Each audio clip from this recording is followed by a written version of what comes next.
1 hour of back-to-back live calls. The phones, they're ringing off the hook. And our operators are standing by to take your questions. Yes, live from the TechTV studios in San Francisco, it's All Call Friday on the Screensavers.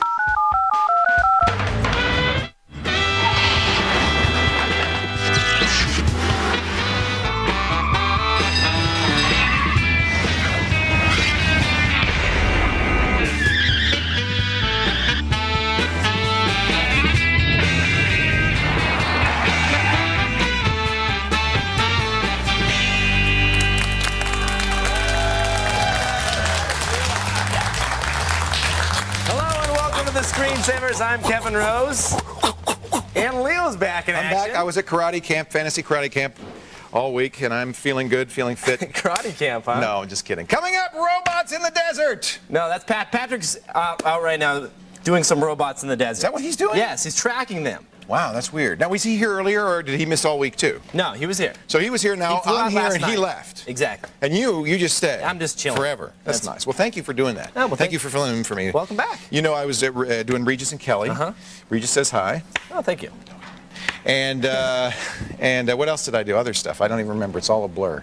We do thank you for coming to the show, though. This is the show that keeps you in touch with the coolest, hottest, happening things. Can something be cool and hot? I think it can. Yeah, I can. In the world of technology. Today is a great show, in fact. It's All Call Friday. All Call Friday. Totally about you and your computer woes.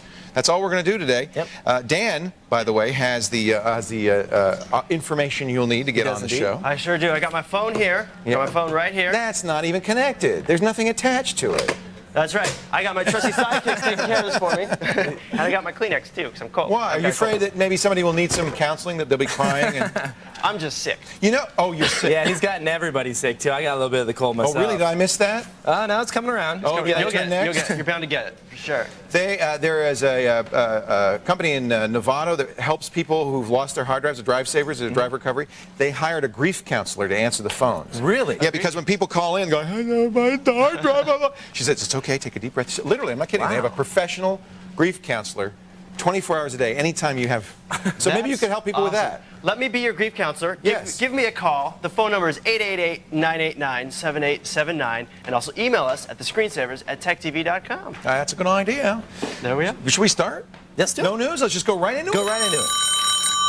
Let's answer the phones. Anthony on the line from Olympia, Washington. Hello, Anthony. Hey, Anthony. Yeah, hey guys, how you doing, Leo? Doing great. It's great to have you on the show. What can we do to help you? Well, I've been looking at some decent computers, and I'd like to know if I could use a server as a home computer. Oh, that's an interesting I question. could run down the specs for you real quick. Do you own this yet, or are you thinking about buying it? Thinking about buying it. And the you're price thinking- on the server is the same as an extreme computer. And so you're thinking about buying a server to be a desktop, not to be a server? Correct. Very interesting. Well, tell us the specs, yeah. It's got dual 2.8 gigahertz Intel Xeons, 8 gigabytes of RAM, and up to 3 terabytes of hard disk space. And you want to do mainly what? Email and bouncing your checkbook, right? Well, that, and I do a lot of heavy-duty audio-video editing. So that's the reason he wants the beefy system. You might benefit. Now, one thing you might want to look at on that are those fast hard drives, because capacity is not necessarily as important, even with video editing, as speed, right? So are they pretty fast hard drives? Well, this says it comes initially with 10K RPM hard drives. Nice and fast. 10,000 RPM hard drives. That's as fast as they get. Well, I mean, you get faster, but... Anthony, how much is the system going to run you, just out of curiosity? Well, the big one that I was looking at is going to run $10,000. That's a computer.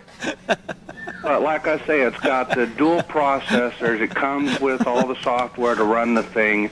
Comes with a very good Radeon video card. Wow. You know, basically out of the box, it's ready to do a lot. I think in some ways it's overkill. I mean, 8 gigabytes of RAM. I don't know of any desktop application that needs that. I don't either. A server needs it because it has 20 things going on at once, so it needs the extra memory. But the storage, I do a lot of things at once. Yeah, but you'd have to do a lot of things at once. I mean, yeah. What, Anthony, you sound like you're made of money. Go for it, dude. What's Well, the little one's only $5,000. Same specs, just a lot smaller storage capacity. Right. Well, I mean, video does fill up a lot of space. Right. We probably do have terabyte servers upstairs for the video. So that's not unusual. Of course, we're a 24-hour television station. The Xeons are going to be great. I mean, the Pentium 4 Extreme Edition, which is Intel's high-end gaming processor, is basically a Xeon. The thing that's the biggest difference in the Xeon is the amount of cache it has. It has a megabyte of cache, L2 cache. That makes a huge... Right. So my question is, instead of paying $5,000 for a high-end gaming PC, why not buy a $5,000 dual processor server to do basically the same thing? The only thing I would say is that sometimes servers have features that are really more for server environments. For instance, it might be a rack mount, which might be kind of an odd thing to put on your desktop. Special types of memory. Special types of memory. This is a 1U rack mount or a 2U rack mount. So what it means is it's a thin, flat computer. It's not a tower. And that also means you're going to have to buy yourself a nice 19-inch rack as well to mount in your house. So if you don't mind having a rack in the living room, it's okay. You may also be paying extra for things like redundant power supplies or hot swappable hard drives. Those are things that typically in a server room they want. Which is cool, but the average home user doesn't need something like that. But it's your money, Anthony, and what you'll get. What do you get when you get a server? What you buy, you're buying basically something that's designed to run 24 hours a day in stressful situations with fast hardware. In this case, not always, but in this case, fast hardware, lots of RAM. That sounds like a pretty good computer, right? It's a good computer. So there's no reason not to, except that you might be buying more than you need. But it sounds like you're willing to spend the money, so go for it. A little bit, yes. What the heck? You got a wife, a family? Family, no current attachments. Yeah, see, that's what I thought. Well, you just bought a supercomputer. Spend the money. Yeah, actually, I just spent that much money practically. So on my dual G5. You're right. What am I saying? Yeah, I was going to say, you acted like you were taking the shot in the stomach, and you just bought a nice supercomputer. Yeah, but I'm made of money. That's right. All right, Anthony, enjoy. You're right. Okay, thanks, guys. There's a certain pleasure. You're welcome. I bought the dual G5. Not only have a gigabyte of RAM, but I did buy the 10,000 RPM Western Digital hard drives. You're right. I mean, it's something nice about the 20-inch cinema display. I want one. I would spend more money. To me, it's worth spending a little extra for a better display than a terabyte of hard drive space. I agree. Or 8 gigabytes. So you have to just think what your interests are and buy the stuff that you're going to use. And to me, I/O, keyboard and screen, is more important in many ways than other things you might spend a lot of money on. Next call. All right. Ian joins us on the phone from Fort Lauderdale, Florida. Hey, Ian. Hey. How's spring break treating you? Fine. Is it over now? No, it hasn't started yet, but it's all right. It's going to be nuts, isn't it? Oh, definitely. Did you get out of town when that happens, or you just stick around? I stick around at the beach. Yeah, because it goes to the beach. Do you bring the digital camera? Definitely. Okay. Yeah, many people don't know that Ian's responsible for Girls Gone Wild. What can we do for you, Ian? I was wondering, can I get as much performance overclocking a laptop as it would be overclocking a desktop? I don't know of any way to overclock a laptop. I haven't heard of any laptops that are overclockable. Yoshi, can you overclock? Have you ever heard of No, Yoshi's never heard of that. Yoshi says no. Well, I use a program called PowerStrip, and it's a software overclocker, right? Yeah, pretty much. You can overclock, the memory clock speed and all that, but I was wondering if it is as safe doing it to a laptop as it would be doing it on a desktop. The issue, of course, is heat. Laptops are notorious for having heat issues. Right. There's no, you don't add fans to a laptop or put water cooling. So that could be a big problem. Big problem. Oh, okay. But you could try it, I guess. I mean, could it really harm it, like cause it to break down or, do any permanent damage? Yeah. Pretty much, yeah. All right, so just stick to the desktop? Yeah. Good idea. Yeah. I know why he wants to overclock. He wants to go down on the laptop. No, he wants to go down to the beach. Say, oh, definitely. All the 1.8 gigahertz. Right. Leo, only you would do that. That is not something people do. Yeah. Well, I've been playing Unreal 2004, and I just want to get as much frame rate as possible. I got 1024 by 768, 80 frames a second, baby. This is why Leo gets all the ladies. Yeah, that works too. Let me tell you. They go, ah! Thanks, Ian. Good luck. Have fun. All right. Thank you. Spring break in Fort Lauderdale. Did you when you were young? When you were young. Have you ever gone to spring break? No, Did you ever do that? You never did that? Never did. But you grew up in Vegas, where every day is spring break. That's right. Yeah, I did grow up in Vegas. You didn't really need to go anywhere. No. 24/7, 365 in Vegas. And is it true that what happens in Vegas stays in Vegas? That's true. Thank actually, God. yeah. Don't go anywhere, folks. We have many more live calls ahead when All Call Friday on the Screensavers continues. Stay right here, please.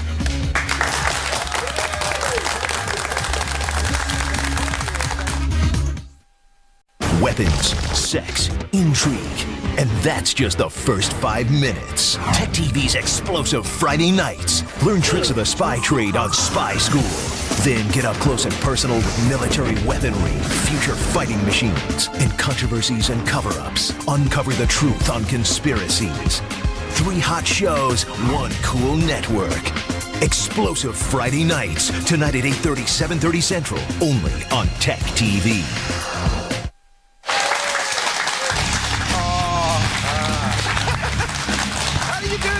How do you get it to go up like that? That's good. That's right. He's showing his mom to make sure that he's okay. It's clean. It's clean. Kevin's on the line from Tucson. Hey, Kevin. Hello, Kevin. What's up, Kevin? Hey, I have hopefully a simple question here. All right. I have an old computer hooked up to a router, and I'm looking to get a new computer. What I want to know is, do I set up the new computer as the host, or can I just plug the new computer into the router and not lose any speed? Should be able to go right in the router and not lose any speed. Yeah, you don't want to set it up as host. The router is the host, in effect. Oh, okay. Let the router do the work. Okay. You're splitting the bandwidth. But the truth is, there's probably so much bandwidth that you don't care, unless you start. You know where you have to really be careful, oddly enough, is in uploads. Because it's much easier to swamp the upload channel. And in order to have a transaction, you're talking about slow down your internet? Well, yeah, I wasn't sure if, because the host computer or the router, per se, would slow down this, if I was only as fast as that machine, or... No. It doesn't work that way. Yeah. Oh. Okay. So the router is going out to the outside world, right? That's the internet connection? Right. Yeah. Okay. So that's pretty slow. Router doesn't have to do much. It looks, it goes... that's for you. That's for you. That's for you. That's for you. That's traffic cop. It's all it's doing. Switching. So it's dumb. The router/switches. Yeah. Switching information. It's dumb.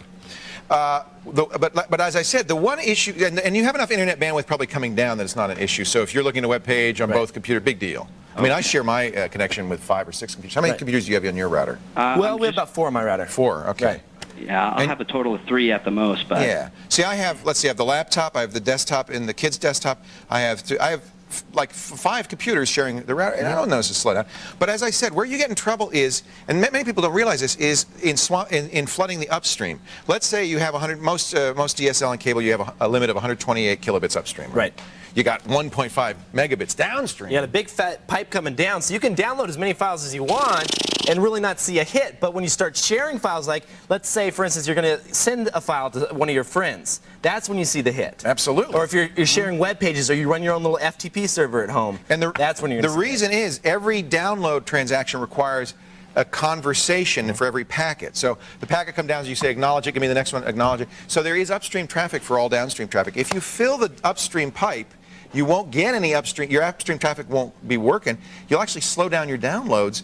And so it's easy to do that because 128K up, you can fill that easily. Right. Does that make sense? Absolutely. So you guys are saving me a lot of work because I thought I was going to have to go and just unhook everything and rehook it back up. Not at all. No problem. Now, Awesome. one thing, just to let you know also, that I've heard of cable providers doing this, is some will allow you to split it. If you call them up, they'll split your upload and your download stream. Oh, you're kidding. Yes, I'm not So it kidding. could be symmetric. Yes, exactly. Yeah, isn't that awesome? This is Kevin the Dark Tipper guy, right? That's right. Dude, you are awesome. That's thank you. Isn't he amazing? Absolutely. Yeah, Kevin, meet Kevin. Kevin, this is Kevin. Yeah, nice to meet you, Kevin. Great name. So yeah, I think that's a good tip. I had no idea. You got to call them up and see if they'll do it. If you had 1.5 megabits, you could say, well, can I have 750 down, 750 up? Exactly. I bet you most won't do that. Most won't do it, but you know what? My dad's cable modem provider does do it. And he's Cox? No, he is on, actually, I think they are Cox Cox now. at home? They used to be Las Vegas cable modem, but they changed, they got bought out. That's awesome. Yeah, it was cool.